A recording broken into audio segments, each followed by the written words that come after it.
Excellent. Hi, David. Thanks for being here. Okay, so I'm going to go ahead and jump in and get started. First of all, I'm Sarah Shuey. I am the founder of Happily, and I guess what Happily is it's the largest network of freelance event producers in the country in the United States, and we've been pretty much like doing a really hard pivot, as I'm sure you all have, to virtual events the past few months, really just getting everybody up to speed. And I think that it's interesting because I actually have experience in the early days of TED, when TED was turning over from an in-person conference into really an online media company. Is kind of how we were thinking about TED back in like 2009 and 10 even. And I kind of see that a lot of the experiences that I had being there at TED on both the global partnerships team as well as leading their programming for TED Active. There's a lot of things that we sort of like iterated and built back then that continues to still be valid today as it relates to sponsorships. And also within my role as I have been recently, just like consulting a lot of different organizations, from very large brands, agencies, to and even really large conference properties, like down to smaller associations and independent producers. I've just recently been kind of hearing a really big pain point for how do we make money from our events. And so I thought that I would offer up what knowledge that I have to the larger community, in hopes that you all get back on your feet as fast as possible, and help us at Happily and our freelance producers also get back on our feet. We'd love to work with you. So that said, I'm going to jump right in to the presentation. Let me just pull it up. All right, so today we're going to be talking about conferences and how to build sponsorship revenue, and really how to model for sponsorship revenue within your conference property. As event organizers, what we're going through right now is we're being completely reorganized. The biggest, I think, issues that we have are, one, we're having trouble with time. All of our attendees are on different time zones. People want to watch things at different times.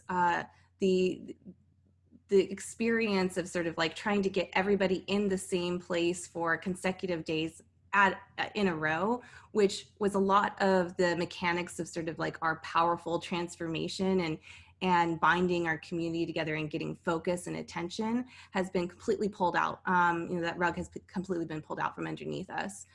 Secondly, we're also event organizers. I think prior to COVID, we were benefiting from the luxury of large brand marketing budgets.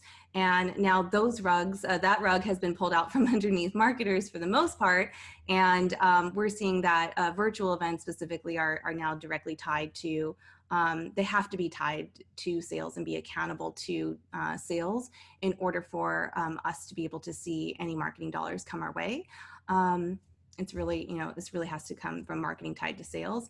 And then lastly, content is king. So we only have video and audio to depend on. We don't have fancy meals or the feeling and the emotion of being in a large room where that sort of impressiveness and our design aesthetic has been sort of limited. So these are new things, new challenges that we need to overcome in order to be relevant for sponsors today in a virtual conference situation.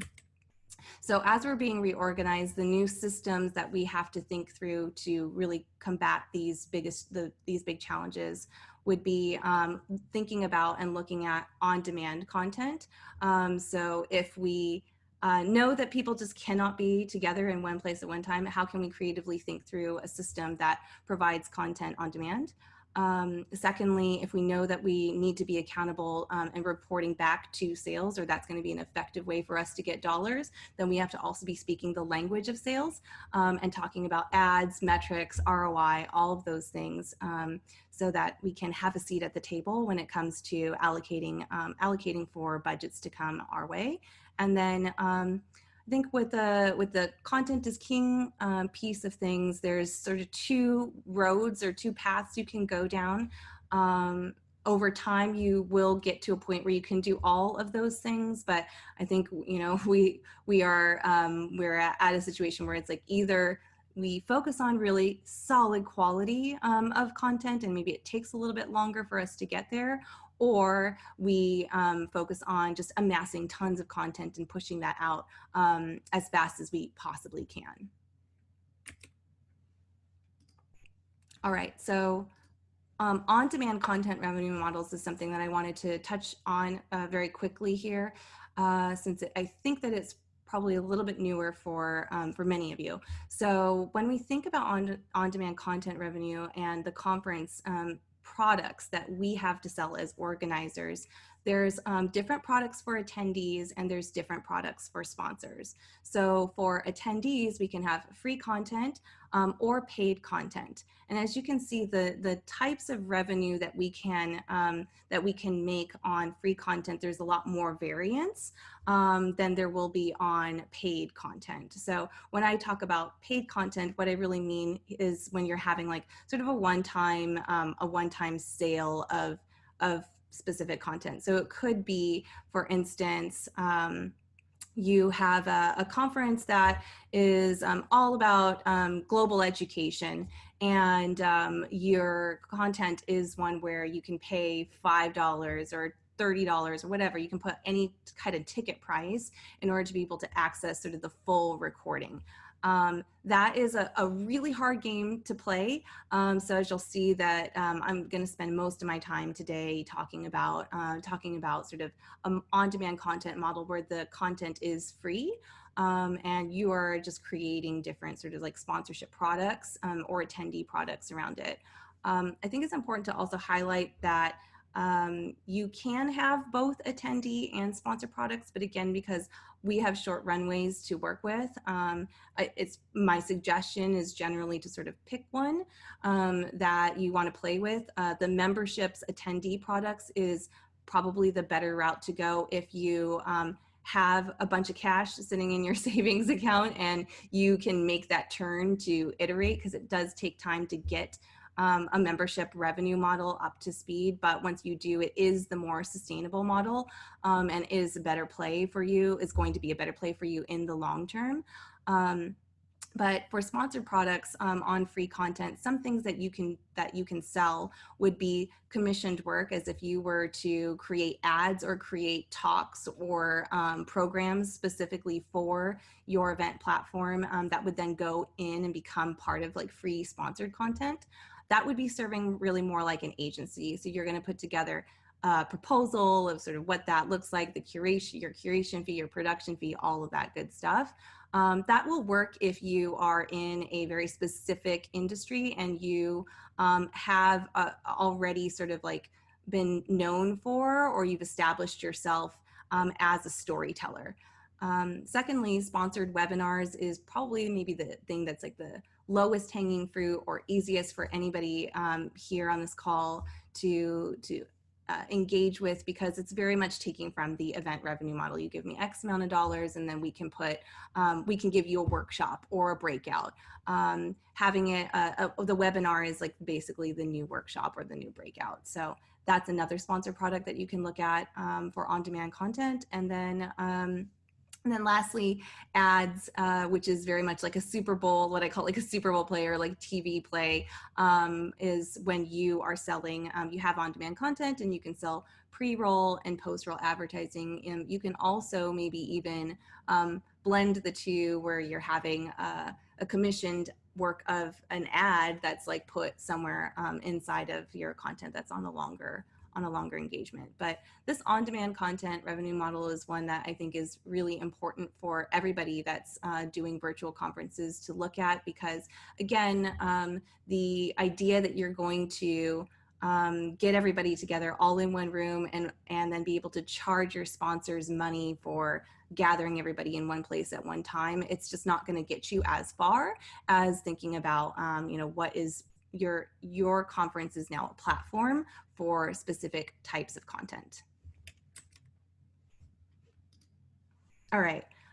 So we talked about what we're going through. Now let's talk, and I'm going to spend the most of my time talking about what sponsors are going through, because I think that's the biggest, what I've seen is like sort of the biggest gap between the reason why people cannot or aren't figuring out how to actually bring in sponsors for their virtual events. And it's important to understand that sponsors are scared where they're at right now. Their customer is shifting, their core products are changing, the way that customers are spending their money, all of that is different right now, and it keeps changing. Just like you must be able to empathize with that since we're having this conversation today.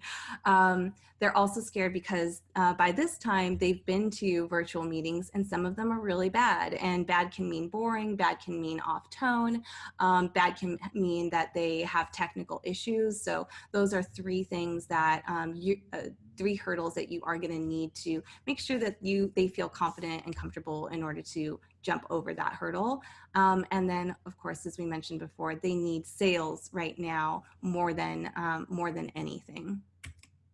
So what we're going to do, and the solution that we're going to provide to them, is we're going to give them that confidence. Their customer is shifting, yes, but as a conference organizer, because you have been so specific in understanding a certain community type, you actually have a lot to offer them in the way of understanding what patterns are changing within their community. You can build an entire program that really helps your sponsor, but will also really help you as well understand who is a part of your community, what are they thinking about, what are the different types of products that they're looking at, who are the competitors that are within the space that are doing things really well. These are programs that that are important for, I think, you and the survival of your business, but also is going to be important for your sponsor or your partner as well.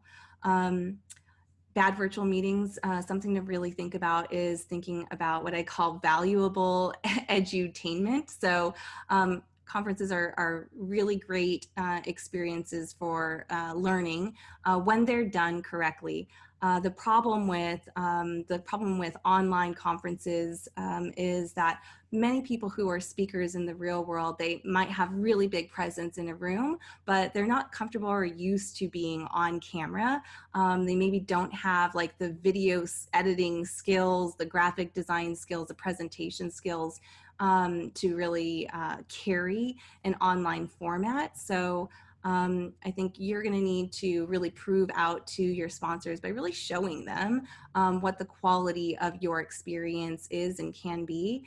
And that might mean that you're going to need to do sort of like small mini events or mini occurrences and invite them in to sort of try before they buy situation. And that can be also very effective if you have a very strong community and again, really strong curation. Last thing that sponsors are really scared about is that they need sales right now. So in order to give them confidence, the thing that I recommend, and we're going to talk a little bit more about now, is learning what their sponsor, what their product sales funnels are. By you learning what their sales funnels are, then you can figure out how do you, as a conference product, provide a service to them that helps move their customers through their sales funnel a lot quicker. Okay, so classic sales funnel, here we are.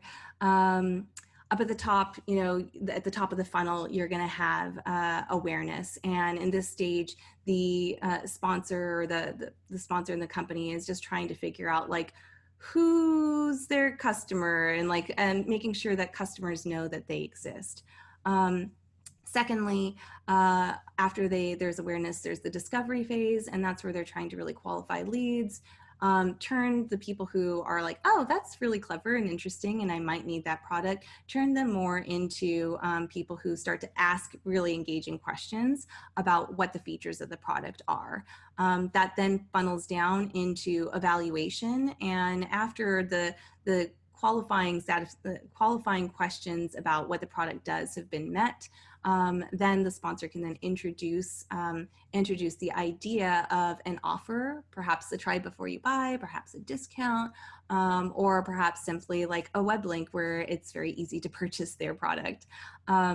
Lastly, or not lastly, but sort of then you get into this space where the sponsor is trying to really hone in and close a deal. So everything up in the first stages: awareness, discovery, evaluation. These are all stages where conference products can be very, very useful to a sales funnel if you understand, where the sponsor is at and what type of products you can give to them. I'll jump into a little bit about what you can offer after I finish towards the bottom of the funnel. So intent and purchase, sponsors mostly on their own as it relates to those things. I would sort of recommend trying to stay out of that because you're working on intent and purchase for your own products to sell your own sponsors. And then lastly, this loyalty piece of the funnel is something that is really important and probably gets closest back to the sort of like maybe the budgets and maybe sort of the experiences that you used to design for sponsors in real world events, because it's just very much all about community. So the sponsor has already like bought in their customer, and maybe they brought in a big pool of customers from your show. Then they're going to always want to come back. The sponsor's going to want to come back and then reintroduce sort of their new product features within your community, and then just like generally have and build real true relationships with their customers that may or may not be just specifically about trying to get people through a funnel. So what you can offer when you are in the awareness and the discovery stage is our logos. So that's kind of very similar to what you probably were doing before in your conference events, and having the logo on your website, on your email. The website is probably at this point, it's like expected or assumed, and I don't think that you can really sell a logo placement on a landing page. And I don't think you probably should sell a logo placement on a landing page unless the sponsor is bought into something else. Two, on the discovery area, actually creating these sponsored webinars or sponsored speaker sessions is something that I think before we felt maybe would feel really uncomfortable with. Like there's a sort of, we don't want to marry church and state together, right? But nowadays, I don't know. I used to be, and I still actually am, about like sort of church and state. But I think that when I know that I'm going to get sold to, or I know that this is a sponsored thing, and maybe I already know the sponsor, the sponsor's like speaker that's coming, I might not be, I might be totally open to going to that experience, and I might find even more value out of that experience than the one that's just on the overall conference. So don't be afraid, I guess, is the end story for that. Don't be afraid of thinking through sponsored content platforms. Evaluation, that's all kind of brand building stuff. So these things are kind of a little bit fuzzier, I think, to sort of put a dollar value to it, but we'll talk a little bit about that in a second. And then under the evaluation phase, we're going to like really look at like targeted ads, emails, and landing pages, things that specifically sort of like focus in on what the sponsor's products are, and offer our own conference products where it would say, where we can actually work with them to retarget ads to our community members who maybe clicked on an email or clicked on a landing page that was specifically, specifically tailored to maybe a sponsored session, or just maybe a sponsor offer if that was direct to email. So hopefully now like your wheels are turning as you think about how do you build like a full sponsor package, because I think that a lot of these things are intertwined, and you can certainly come up with many different strategies for how to enter a sponsor in one space and then upsell them into other areas. Lastly, then the community events, whether those are very focused in terms of sort of upselling for the sponsor's product, or completely on the other side, and it's more of like a soft sell, and it's just about sort of building bonds between community members. You know, a lot of times people nowadays, they and have always like bought things because their friends were buying it and word of mouth. So actually visibly showing that all of these different community members who may have similar use cases or even different use cases are all using the same product of the sponsor can be very valuable to the sponsor. And again, it can be valuable to you as a conference organizer too, because there's no other place other than this space that you created for with this sponsor that this community is going to come back to in order to have this relationship and this type of knowledge sharing that's very practical, which all attendees, you know, right now really are looking to virtual conferences for very practical tools and practical solutions. Okay, so how do you measure results? This is something that, remember, we talked about sort of metrics and ROI. This is really important since when we're having conversations with salespeople, we can't just say like, oh, this targeted ad is going to do many things for you. We have to give very specific numbers, and those numbers are always going to need to, at some point, you know, roll into some estimation of dollars. So lifetime value is essentially sort of the lifetime value of the customer. And then when we're trying to prove that our awareness is going to, like just a logo, for instance, is going to bring in money for this client, it's a harder sell because it's not going to happen immediately. A brand play is more of a long-term play. So we really take a look at the lifetime value of a customer and attach a conversion percentage to that based on, you know, sort of the number of attendees, and also the sponsor themselves basically tell you what their lifetime value is of their customer. And you say like, okay, you know, you agree, and you have a conversation with the sponsor about like, how many people do you think you will convert into a lifetime customer? It's going to be a small percent. It's going to be like 1% on a good day. So make sure that you're, you know, really conservative about that number. But if you have a very large, you know, sort of viewership, then if you have very large viewership, or the sponsor has a really high LTV, you can see a good dollars on that brand play. Minutes viewed is going to be really important for that content platform that you're offering. That minutes viewed is basically an indication of the engagement and people's interest in the information that the sponsor is sharing. So minutes viewed will be, the levers for that is going to be number of people who show up, so, and the amount of time that they spend. So today we have a 30-minute presentation, and like a handful of people showed up. So our minutes viewed, let's just say they stayed the whole time. Our minutes viewed is going to be hundreds, but important to remember and to sort of think through and model for. This is being, you know, this is being recorded, and this will live evergreen. So thinking through like how much time, additional time, a minute spent, will this actually go? So that's something that when you pipe in your videos to YouTube or Vimeo, they are automatically calculating that. So make sure you do that, because that's going to help you defend a number on minutes viewed. Click-through rate is something that I think we are all pretty familiar with. How many people click through the email, click through the landing page. That's like click through an ad. There's already better mechanics than what we are creating to put a dollar value to that. And we're going to basically go on what is like industry standard for digital ads. And then lastly, with loyalty, if you don't know what the Net Promoter Score is, definitely look into it. That basically measures the virality, and it sort of says like, you ask one question on your survey that asks, how likely are you to recommend this to another person?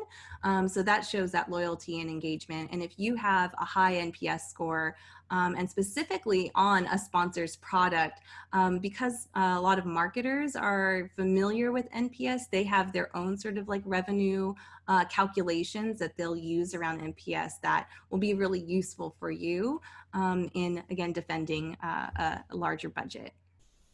All of this comes down to defending an ROI, which stands for a return on investment, which overall equals profit, the sponsor's profit over their expenses. ROI also can apply, of course, to you as conference organizers. And if you go to happily.io/ROI, you'll see that I made a calculator specifically for event organizers trying to figure out the ROI of their overall show. But what I've also done today is I built a quick and dirty calculator to help you sell your sponsors on an ROI. And the things that you're going to need to know is let me like go back for a half a second. If you aren't, and I think more than 80% of the people who had signed up for this webinar was not calculating their sponsors ROI. And I think that that's totally, like, when you're in the brand world, I guess it makes sense. But again, in today's virtual world, you really need to be able to calculate ROI in order for the CFO, the VPs, the CEOs to sign off on giving money to what they originally kind of consider a brand play and a nice to have. So when you attach ROI, you are basically going back to these folks and saying, no, having a virtual event is a need to have, because when you put your money into virtual events, you're going to get this much money, back out. So in order to do that, and to know whether or not you are pricing your sponsorships correctly, you're going to first figure out what is the product that the sponsor is trying to sell at your conference. Knowing that and that sales price, you're going to take that and you're going to multiply that by the attendee size that you estimate. And then you're going to then multiply that by a reasonable customer conversion to buy, which we kind of touched on before. So if you are working on a conference and you're trying to get a luxury watch, person to come in and sponsor your show, their watches cost $1,000, right? And you've got but your conference isn't just about watches. It's overall about the concept of time, right?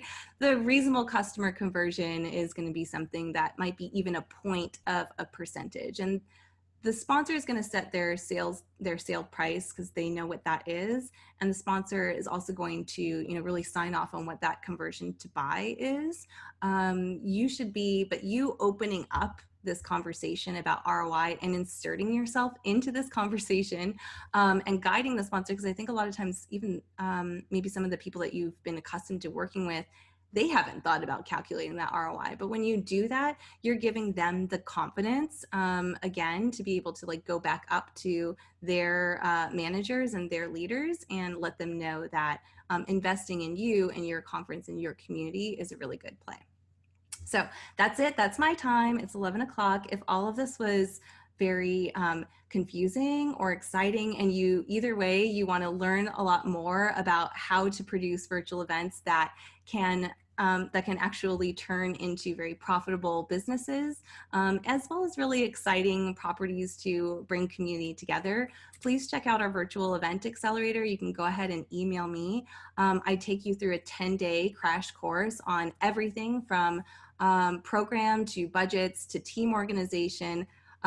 This sponsor ROI is literally, we go through it in half a day. So if you can just basically take what you've learned today and then multiply it by 20, this is what you'll get within our virtual event accelerator. And we're also offering, for those who did sign up for this webinar, a free 1-month trial to our enterprise plan. So if you're in the middle of putting a conference together and you don't even know what team members or who you can find that's actually vetted and good at what they do with virtual events, whether that's in creative, production, finance, technical, or marketing, the departments that we represent, we're happy to help you. Please, please check this out. And that offer for a free 1-month trial is going to expire at the end of this week. But if you have any questions, again, reach out to me at sarah@happily.io. And thanks so much for being here.